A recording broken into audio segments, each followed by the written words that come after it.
ጤና ይስጥልን ክቡራትና ክቡራን፣ ይህ የአዲስ ሪፖርተር የመረጃ ጊዜ ነው። አዲስ ሪፖርተር አጫጭር መረጃዎችን፣ ትንታኔዎችን፣ ልዩ ልዩ የምርመራ ሪፖርቶችን በተከታታይ ያቀርባል። አሁን ወደ ዕለቱ መረጃዎች እናመራለን። መልካም ቆይታ።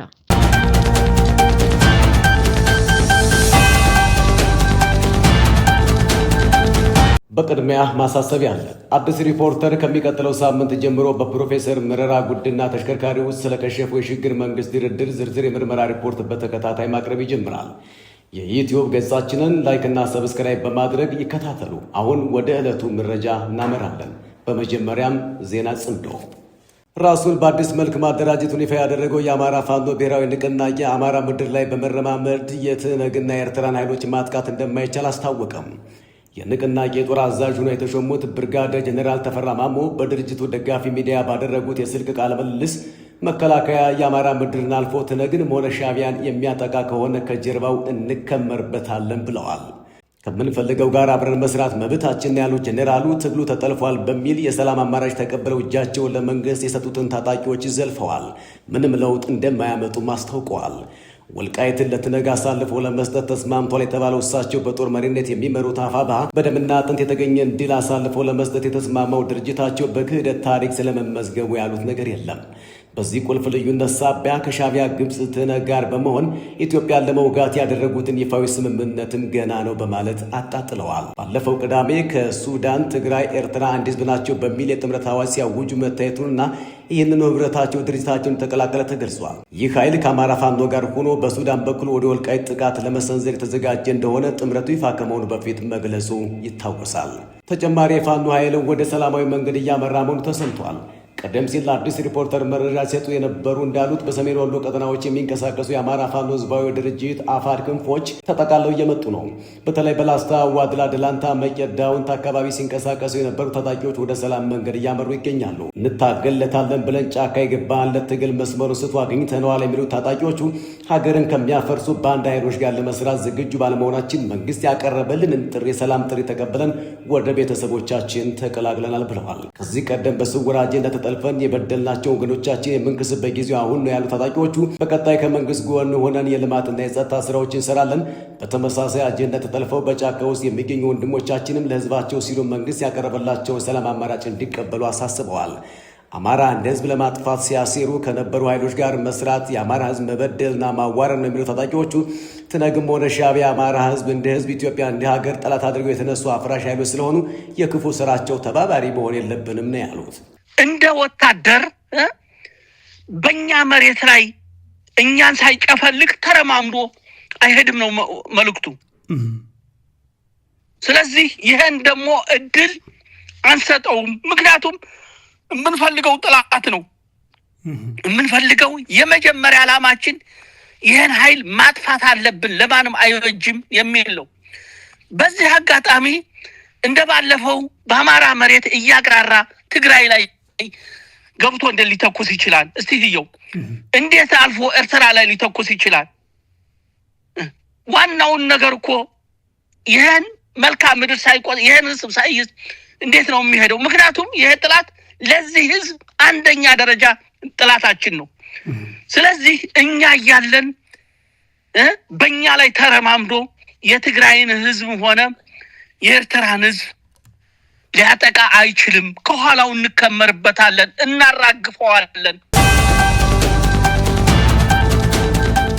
ጀኔራል ጎሽ ገብረ ለሻዕቢያ ተላልፈው ሊሰጡ ነው። ቀደም ሲል በትህነግ ክትትል ሲደረግባቸው የነበሩትና በኢትዮ ኤርትራ ድንበር አቅራቢያ የሚንቀሳቀሰው የትግራይ ኃይሎች አርሚ 15 አዛዥ ጀኔራል ጎሽ ገብረ ህወሓት በቁጥጥር ስር እንዳዋላቸው መግለጹ ይታወሳል። ከዚህ ቀደም የትግራይ ህዝባዊ ኃይል ቲፒኤልኤፍ ቃል አቀባይ አቶ ተስፋዬ ንጉሴ በመናኸሪያ ሬዲዮ ምልከታ ፕሮግራም ላይ ቀርበው ማምሻውን በተሰማ ዜና መሰረት ጀኔራሉ ለኤርትራ መንግስት ተላልፈው ሊሰጡ እንደሚችሉ ተመላክቷል። የትግራይ የሰላም ኃይሎች ቃል አቀባይ ተስፋዬ ንጉሴ ጀኔራል ጎሽ ከድርጅታቸው ጋር ምንም አይነት ግንኙነት እንዳልነበራቸው በድጋሚ ገልጸው ጀኔራሎቹ ያሳደገኝን ድርጅት አልለቅም ቢሉም በመጨረሻ ግን ራሳቸውን መከላከል የማይችሉበት ደረጃ ላይ መውደቃቸውን አስረድተዋል። ቃል አቀባዩ አክለውም ትነግን ከትግራይ መሬት በማስወጣት በትግራይ በረሃዎች ትግሉን እንደሚቀጥል ገልጾ ህዝቡ በሚኖርበት መንደር ለመንደር በመንቀሳቀስ ህዝቡን ለዳግም ስቃይ መዳረግ እንደማይፈልግ አጽንኦት ሰጥተውበታል። የጀኔራል ጎሽ ግብረ በቁጥጥር ስር መዋልና ለኤርትራ ተላልፎ የመሰጠት ጉዳይ በትግራይ ፖለቲካና በታጣቂ ኃይሎች መካከል ያለውን መቃቃር ይበልጥ እንደሚያባብሰው ግምቶችም አሉ። ምርጫ ቦርድ በቀረበበት ቅሬታ መሰረት የእጩ ምዝገባ ለውጥ አደረገ።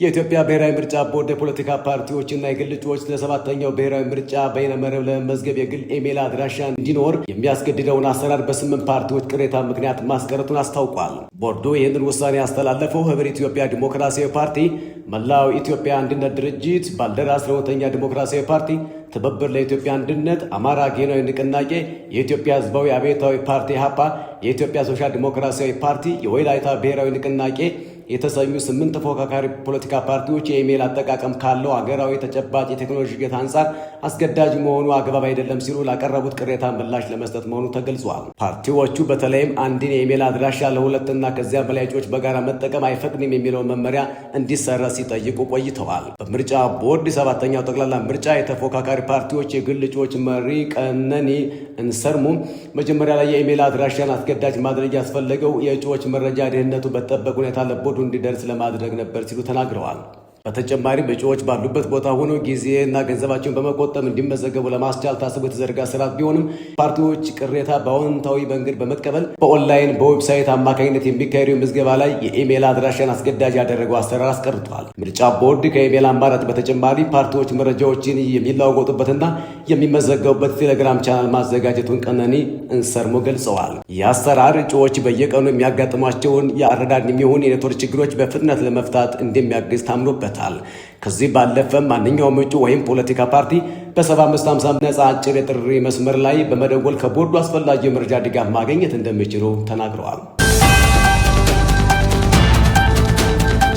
የአባይ ግድብ ድርድር ላይ ማሳሰቢያ ተሰጠ። ድርድር ሲካሄድ መታሰብ ያለበት ጉዳይ ለሀገር ያለው አበርክቶ ነው ሲሉ የሃይድሮ ፖለቲክስ ተመራማሪና የታላቁ ህዳሴ ግድብ ተደራዳሪ ፕሮፌሰር ያዕቆብ አርሳኖ ተናገሩ።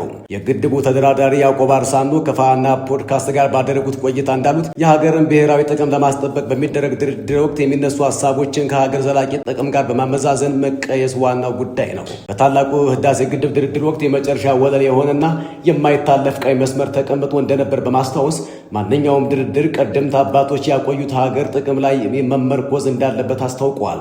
መልፈስፈስ እንደማይገባም አስገንዝበዋል። በዚህም በድርድር ወቅት ኢትዮጵያ የትኛውም አይነት ሀሳብ ቢነሳ ከዚህ በታች አልወርድም የምትልበት የመጨረሻ ወለል እንዲሁም ሰጥቶ መቀበል በድርድር የተለመደ አሰራር ቢሆንም መታለፍ የሌለበት የማይነካ መስመር አስቀምጣ ስትደራደር እንደነበር አመልክተዋል። ስለሆነም የአሁኑ ትውልድ የወረሰውን ማስቀጠል ብቻ ሳይሆን ማሳመርና ለቀጣይ ትውልድ አመቻችቶ ማቆየት እንዳለበት ጠቁመዋል።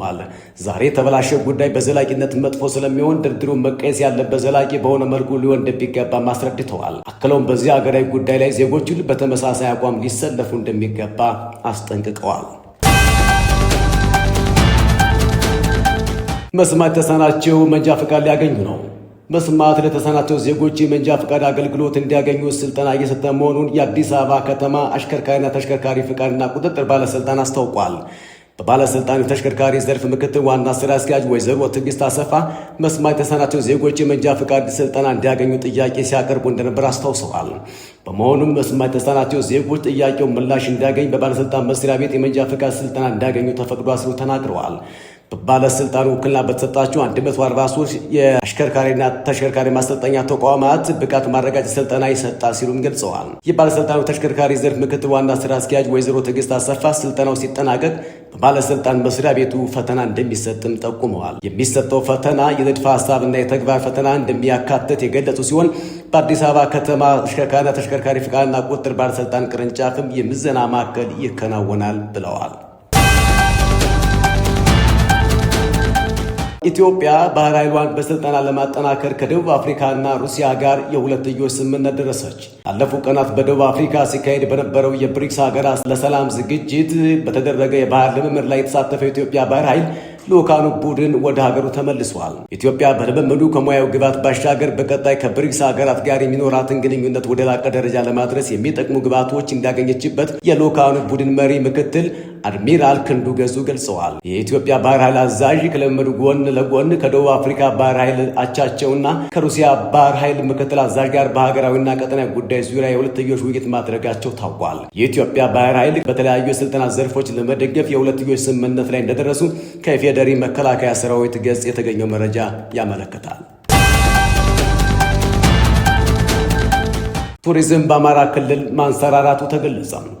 በአማራ ክልል የመጣውን አንጻራዊ ሰላም ተከትሎ ከተነቃቃዊ ቱሪዝም ዘርፍ ከ7.8 ቢሊዮን ብር በላይ ገቢ መገኘቱ ተገለጸ። ገቢው በጥምቀት በዓል የተገኘውን ሳያካትት በ2018 በጀት ዓመት የመጀመሪያ 6 ወራት ውስጥ ከቱሪዝም ዘርፉ የተሰበሰበ እንደሆነ የክልሉ ባህልና ቱሪዝምና ስፖርት ቢሮ አስታውቋል። በግማሽ ዓመቱ 24,000 የውጭ ሀገር ዜጎችን ጨምሮ በሚሊዮን የሚቆጠሩ ቱሪስቶች የክልሉን ታሪካዊ፣ ባህላዊ ቅርሶች መጎብኘታቸውን የቢሮ ኃላፊ መልካሙ ጸጋይ ለሀገር ውስጥ ሚዲያ ተናግረዋል። በክልሉ እየተከናወኑ ያሉ የሰላም ግንባታና የልማት ስራዎች ለቱሪዝም ዘርፉ ማገገም ትልቅ አስተዋጽኦ እያበረከቱ እንደሚገኙም ጠቁመዋል። ያለ ሰላም ቱሪዝም ሊታሰብ አይችልም። በቅርቡ የታየው የጸጥታ መሻሻል የሀገር ውስጥና የውጭ ሀገር ጎብኚዎች ወደ ክልሉ ታዋቂ የቱሪስት መዳረሻዎች በድፍረት እንዲመለሱ በር ከፍቷል ብለዋል። እንደ ጎርጎራ፣ ኤኮ ሪዞርትና የፋሲል ግንብ ያሉ መዳረሻዎች ተጠግነውና ተጠብቀው ለጎብኚዎች ዝግጁ መደረጋቸው የጎብኚዎች አማካኝ የቆይታ ጊዜ ቀደም ሲል ከነበረበት ከ2 እስከ 3 ቀናት ወደ 5 ቀናት ከፍ እንዲል ማድረጉንም ገልጸዋል። ክልሉ ይህንን መነቃቃት በዘላቂነት ለማስቀጠል የ25 ዓመት ቱሪዝም ልማት እቅድና የ5 ዓመት ስትራቴጂካዊ ፍኖተ ካርታ አዘጋጅቶ ወደ ስራ መግባቱን ቢሮ ይፋ አድርጓል። በክልሉ የሰላምን ዋጋ የተረዱ ታጣቂዎች አሁንም የመንግስትን የሰላም ጥሪ ተቀብለው እጃቸውን በመስጠት ላይ ይገኛሉ። ይህ ለተዳከመው የክልል ቱሪዝም አይነተኛ አስተዋጽኦ አለው ተብሏል። በአማራ ክልል ከ4,000 በላይ ባህላዊ ፍርድ ቤቶች ተቋቋሙ። የአማራ ክልል ጠቅላይ ፍርድ ቤት ከባህር ዳር ዩኒቨርሲቲ ጋር በመተባበር የህግ የበላይነትና አማራጭ የሙግት መፍቻ ዘዴዎች ለዘላቂ ሰላምና ልማት በሚል መሪ መልእክት የሚመለከታቸው ባለድርሻ አካላት በተገኙበት ኮንፈረንስ አካሂዷል። በኮንፈረንሱ የተገኙት የክልሉ ጠቅላይ ፍርድ ቤት ፕሬዝዳንት አለማንታ ግደው ባህላዊ ፍርድ ቤቶቹ በቀበሌዎች ደረጃ መቋቋማቸውንና ወደ ስራ ለማስገባት ቅድመ ዝግጅት መጠናቀቃቸውን አስታውቀዋል። በክልሉ አማራጭ አለመግባባት መፍቻ ስርዓቶችን ተግባራዊ በማድረግ ዜጎች ተደራሽ የሆነ ፍትህ ማግኘት የሚችሉበት፣ ችግሮች በእርቅና በመግባባት የሚቋጩበት ምቹ የሆነ አገልግሎት ለማቅረብ እየተሰራ መሆኑን ተናግረዋል። ባሳለፍነው ታህሳስ ወር በአማራ ክልል 15 ሀገር በቀል የግጭት መፍቻ ስርዓቶች የህጋዊነት እውቅና ማግኘታቸው የሚታወስ ነው። ከአዲስ ሪፖርተር አሁን ደግሞ ወደ ሰዓቱ የቢዝነስ ዜናዎች አምርተናል።